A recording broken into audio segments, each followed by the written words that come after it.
আপনাদের মাঝে নতুন একটা রেসিপি নিয়ে হাজির হয়েছি। দেশি মুরগির পাতলা ঝোল। তো আমি এখানে তেল দিয়ে দিচ্ছি পেঁয়াজ কুচি। তো পেঁয়াজটা ভালো মতো ভেজে নেব।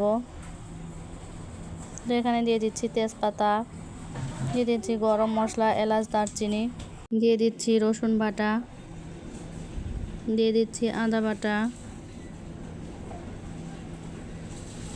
তো ভালো মতো এগুলোকে ভেজে নেব। তো দিয়ে দিচ্ছি লবণ,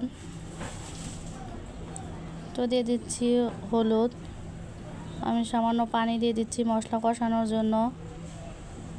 দিয়ে দিচ্ছি মরিচ গুঁড়া, দিয়ে দিচ্ছি ধনিয়া গুঁড়া,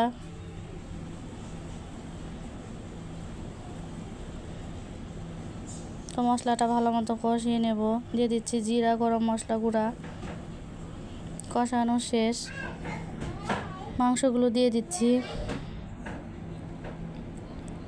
তো মাংসগুলো ভালো মতো কষিয়ে নেব।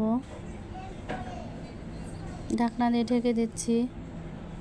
তো আমি এখন কিছু আলু দিয়ে দিচ্ছি, এখানে আলু দিয়ে ভালো মতো কষিয়ে নেব। তো আমি পানি দিয়ে দিয়েছি, আলুটা কষানো শেষ। তো আমার তরকারিটা প্রায় রান্না শেষের দিকে। আমি এখন কিছু জিরা এবং গরম মশলা গুঁড়ো দিয়ে দিচ্ছি। তো এতক্ষণ আমার রান্নাটা দেখার জন্য আপনাদের অসংখ্য ধন্যবাদ। তো আমার রান্নাটা যদি আপনাদের ভালো লেগে থাকে তো আমার চ্যানেলটিকে আপনারা সাবস্ক্রাইব করে দিবেন, লাইক করবেন। ধন্যবাদ সবাইকে।